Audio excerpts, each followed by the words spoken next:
What's going on, y'all? Thanks for checking in the Khaliis Take. You know what to do. Hit that like, subscribe button. Also hit that notification bell just so you can get the newest and the bonus content first. But hey, let's just go ahead and jump right in. You know, the only thing I could say about this situation is the Clippers really embarrassed the Lakers. They really did. I mean, for the Lakers to go on that 16-0 run before halftime, giving themselves a chance. They were already down double digits before that 16-0 run that they went on. And then to follow up the second half and not come out with no energy, it was expected on my part. I really expected it because the Lakers seem to always make runs every game. But the reason why they don't sustain those runs is because they don't have any defense. They can't stop anybody. They can't stop anything. And I've said it time and time again. You know, you can't play at a high level in this league if you can't defend. You're not going to win championships if you don't have no type of defense. Not unless you have an offensive juggernaut, to where you have, just three of the best players in the NBA or something like that. But even still, you still got to have some defense then. I mean, because you saw what happened to the Miami Heat back in the day with LeBron actually on there with him, D-Wade, and Chris Bosh. They had a lot of scoring and they had other players to score. But the reason why they didn't win a championship is because you got to have that chemistry and you got to play defense when it's called upon. You got to play defense when you need to. You have to make defensive plays when you need to. And they couldn't stop Dallas, and Dirk Nowitzki and the Dallas Mavericks won, to make a long story short. But now you fast forward and looking in now LeBron's on a team where they have no defense at all. I mean, the Miami Heat team he was on years ago had defense. They just didn't, they just came up short. But, you have to make defensive plays when you need to, and you have to have some type of defense to neutralize what the other team is doing. And it looked like, and when that second half started, the Clippers went on like a 7-0 run to start. And then it just kind of went from there. I mean, Reggie Jackson just erupted on them. And I feel like, what Ty Lue said to them at halftime really revved the Clippers up to go out there and seal the deal.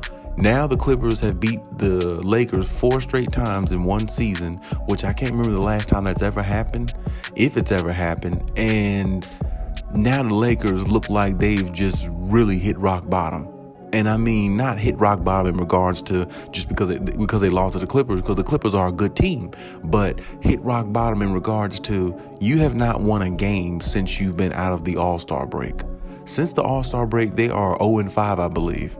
And that's very piss poor basketball for a team that has 3 superstars, 2 right now currently, and they can't find a way to win a game. I mean, that's utterly embarrassing. It's utterly embarrassing for the Lakers.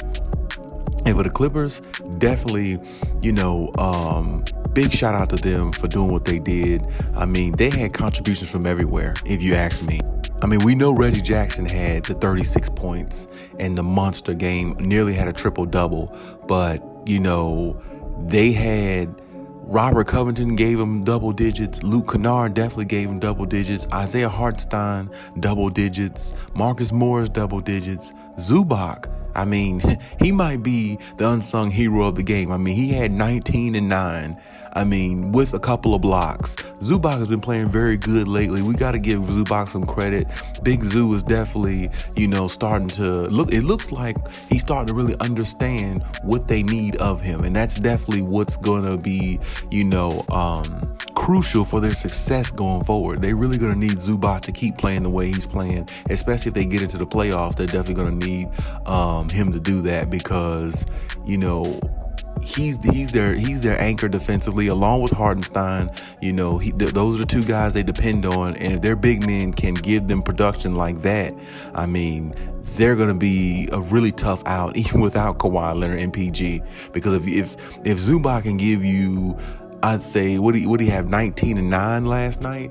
Well, if he can give you 17 points a game and 10 rebounds, and Hartenstein can give you, let's say, 10 and 8 or 10 and 10 a game, just about, I mean, they're going to be really tough to beat because, like I said, it's like when you looked at the game last night, they were really looking to get Zubac in the game. They were really looking to get him in the game offensively. And when you look at it from that standpoint, that's going to make the Clippers even more dangerous if they can go in the inside and trust that Zubac is going to go in there and get his points and make teams pay in the paint.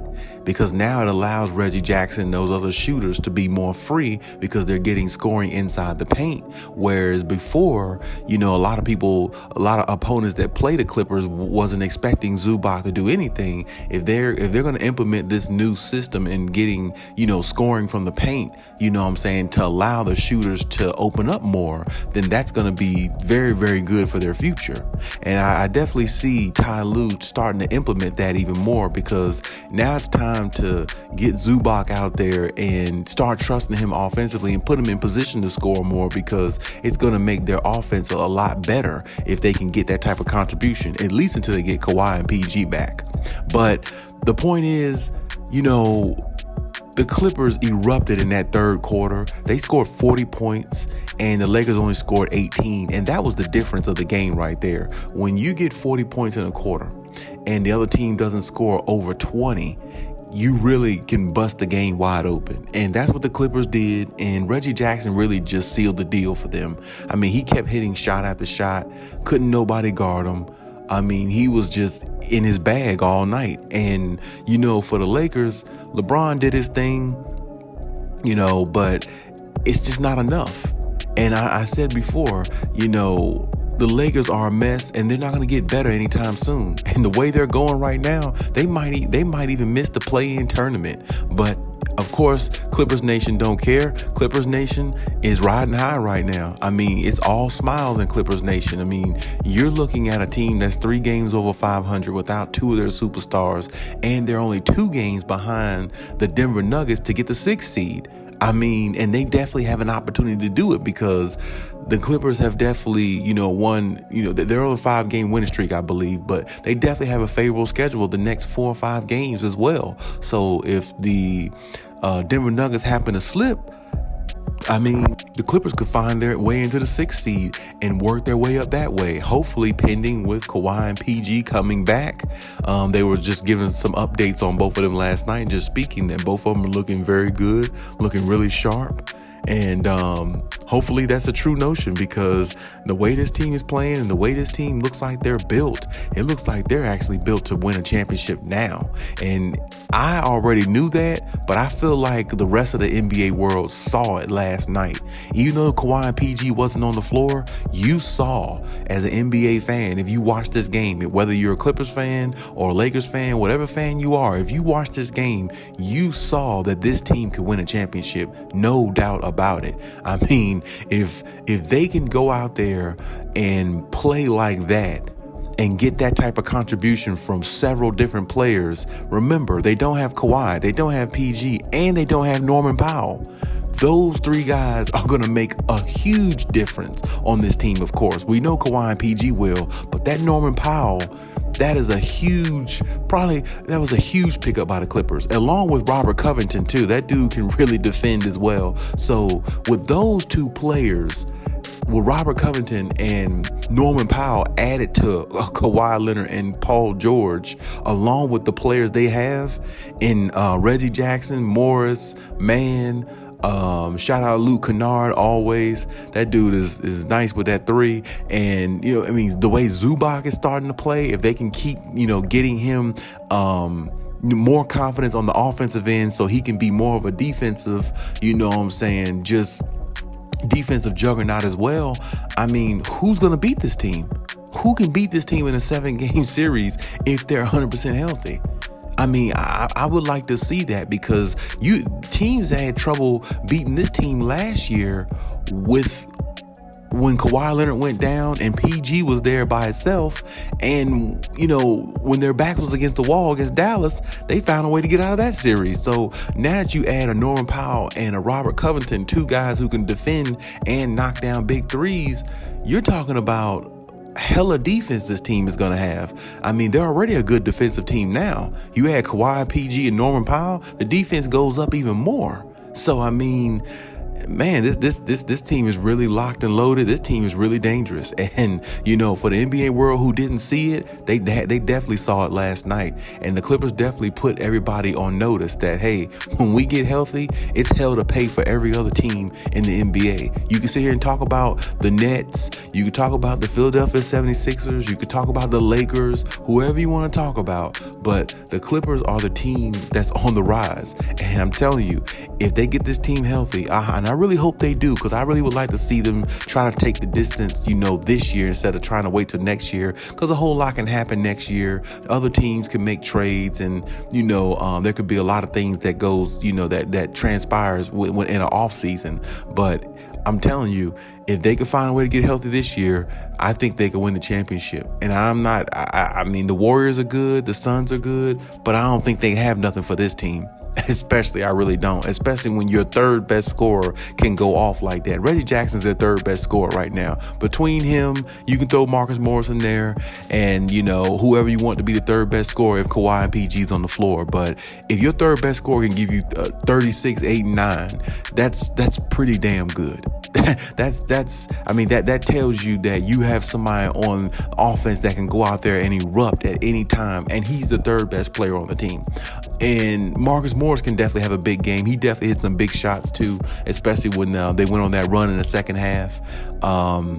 Like I said, it was a real good collective effort from everybody. Reggie Jackson sealed the deal for him, but it was definitely an embarrassing loss by the Lakers. Really at this point, the Lakers just need to pack it in, maybe even let LeBron sit out the rest of the season. I don't know what they need to do, because right now they just can't get nothing going, and the rhythm is not there, the timing is not there, and this team is just not built to do anything, especially not now this year. Anthony Davis is hurt, LeBron is just getting older.